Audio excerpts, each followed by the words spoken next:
Some football clubs are born to win, some are built to dominate, but only a few clubs are born to become history. Arsenal is one of them. The story of Arsenal did not begin with glory. It did not begin with trophies, and it certainly did not begin in grand stadiums filled with roaring crowds. It began inside a weapons factory. In the year 1886, in Woolwich, in the southeast of London, a group of workers from the Royal Arsenal Armaments Factory decided to form a football team, simply to enjoy the game after long and exhausting working days. They named the team Dial Square. At that moment, none of them could possibly imagine that more than a century later, this small group of factory workers would give birth to one of the greatest football institutions the world would ever know. In the early years, Arsenal, then called Woolwich Arsenal, were a small and fragile club. They played on modest pitches. Their players were semi-professional. Their crowds were small. Their finances were weak. In 1893, they joined the Football League, becoming the first club from the south of England to enter professional competition. It was a historic step, but it came with pain. Arsenal struggled constantly near the bottom of the table. Money was scarce, attendances were low. Several times, the club stood dangerously close to bankruptcy. And then, in 1913, one decision changed everything. Arsenal left Woolwich. They moved north to a new home, Highbury, a new stadium, a new neighborhood, a new future. But the welcome was far from warm. North London already belonged to Tottenham. The locals did not want another club. Rivalry was born not from competition, but from resentment. And from that moment on, the North London Derby became more than football. It became war. For many years, Arsenal remained a club searching for identity, until the arrival of the first man who would truly change their destiny, Herbert Chapman. When Chapman arrived in the 1920s, Arsenal was still a mid-table team, respectable, but far from great. Chapman did not think like other managers. He believed in innovation, in tactics, in organization, in professionalism. He introduced new training methods, new ideas, new formations, the famous WM system, a tactical revolution that reshaped English football. Slowly, then suddenly, Arsenal began to rise. In 1930, they won their first major trophy, the FA Cup. In 1931, they became champions of England. Then again in 1933, 1934, 1935. In less than 10 years, Arsenal transformed from a struggling club into the most powerful team in the country. Highbury became a fortress. Red and white became the colors of dominance.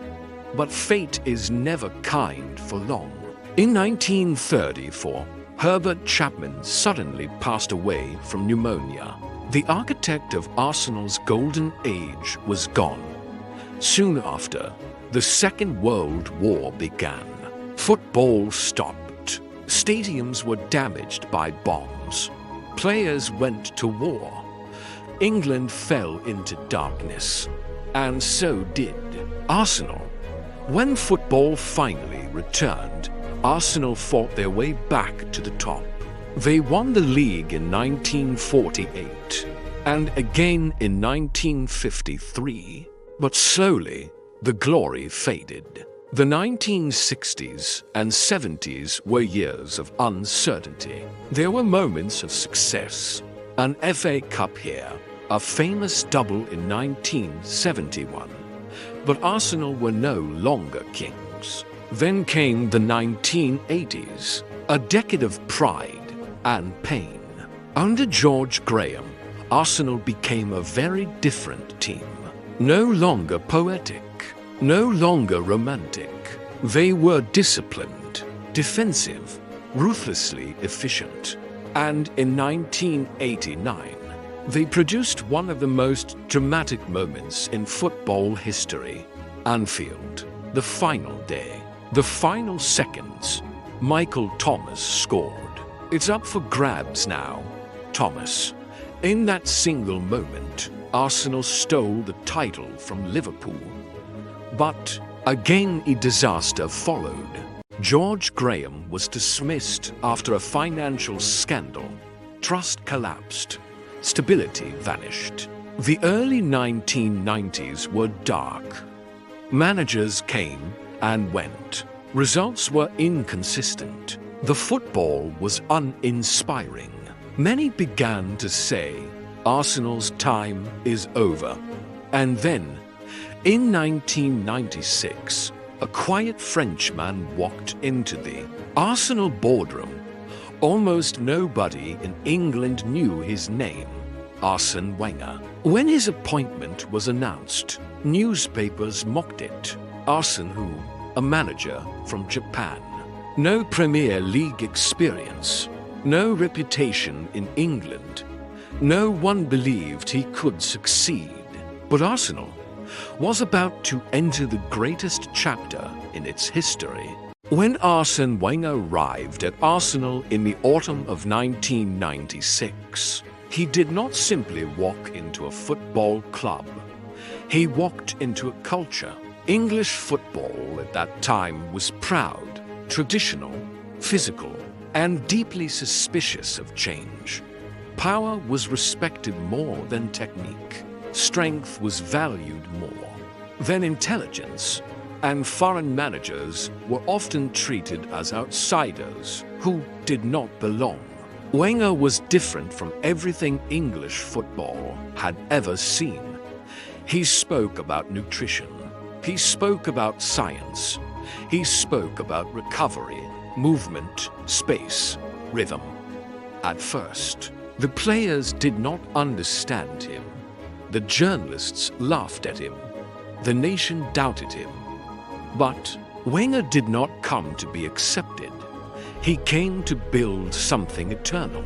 Just 2 seasons later, Arsenal won the Premier League and the FA Cup in 1998. A perfect blend of English steel and French elegance. Tony Adams, the old captain, lifted the trophy for the last time of his career. Patrick Vieira ruled the midfield like a king. Mark Overmars destroyed defenders with his speed. And a young striker was beginning to write his legend. Thierry Henry. Wenger did not just buy players, he created icons. Henry, once a struggling winger in Italy, became the most feared striker in Europe. Dennis Bergkamp turned every touch into poetry. Robert Pires, Freddie Ljungberg, Sylvain wilted. Arsenal were no longer just winning. They were enchanting. Highbury became a theatre. Every match was a performance. Every goal was art. But the greatest chapter was still ahead.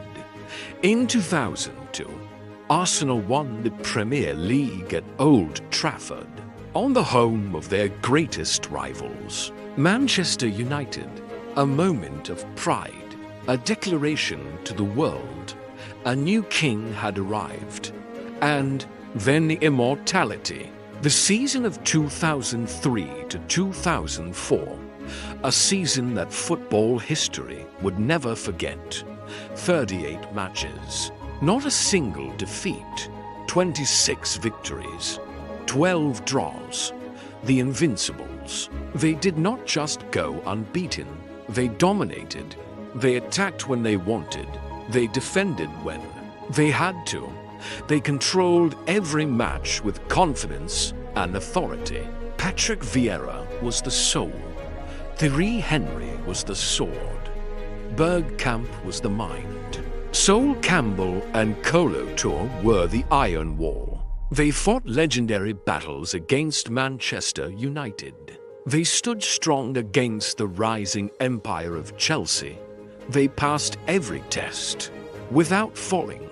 Even once, when Arsenal lifted the special golden trophy reserved only for an unbeaten champion, the world understood. This was not just a title. This was perfection. And even today, more than 20 years later, no team in Premier League history has ever repeated it. The Invincibles became immortal. But football is always cruel. After glory comes the hardest test of all. Arsenal left Highbury, their beloved home, and moved into the Emirates Stadium, a magnificent arena, but also a massive financial burden. To build the Emirates, Arsenal had to sacrifice. They sold their stars. They reduced spending. They refused to compete financially with Chelsea and Manchester City, while rivals bought the most expensive players in the world. Arsenal survived on faith and youth. Those years were painful. Thierry Henry left, Vieira left, Pires left, Bergkamp retired. The golden generation disappeared. Arsenal still played beautiful football. They still controlled possession. They still inspired admiration. But trophies vanished. In 2006, they reached the Champions League final, the first in their history. Paris, Barcelona. Arsenal took the lead, even with 10 men. For a moment, fans dreamed of European glory. Then everything collapsed. Barcelona scored twice. The dream was over. From that night on, Arsenal entered a long season of waiting. 9 years without a trophy. 9 years of criticism. 9 years of people saying, Wenger is finished. Season after season, Arsenal finished fourth. Season after season, heartbreak in Europe. The fans were divided. Wenger out. In Wenger we trust. But Wenger never gave up. He protected the club from financial ruin. He kept Arsenal among the elite. He refused to abandon his philosophy, and finally, the trophies returned. FA Cup 2014, the end of a 9-year drought. The stadium sang his name. The manager cried. 2 more FA Cups followed. But time waits for no one. In 2018, Arsène Wenger left Arsenal. 22 years, 3 league titles, 7 FA Cups. But more than trophies, he changed English football forever. And once again, Arsenal were lost. Unai Emery came and left. The club drifted. Results collapsed. Hope faded. Until one of Wenger's former students returned. Mikel Arteta. Young, inexperienced, brave. He walked into a broken club. And slowly, he rebuilt it. He removed players without hunger. He trusted youth. He created discipline, structure, belief. Step by step, Arsenal rose again. Bukayo Saka became a symbol of the new generation. Martin Degarde became a captain of elegance and fire. Declan Rice brought power and leadership. Saliba and Gabriel rebuilt the wall. And now, January 23, 2026, Arsenal stand on top of England. After 22 league matches, they lead the Premier League with 50 points, 7 points clear of second place. 7 points. The distance of champions. In the Champions League, they are perfect. 7 matches, 7 victories, not a single defeat. 22 years after the Invincibles, Arsenal are once again making Europe look up. They may not be unbeaten, they may not yet hold the greatest trophy, but the spirit of the Invincibles has returned. In every press, every pass, every refusal to surrender, Arsenal today do not live from the past. They are writing the future. And for the fans, Arsenal is not just a club. It is memory. It is childhood. It is sleepless nights and trembling hearts. Arsenal is unconditional love. The Invincibles are not just a season. The Invincibles are a spirit, and that spirit is alive. Right now, at the Emirates, at the top of England, on the road to Europe. This is Arsenal. This is our legacy. This is the Invincibles.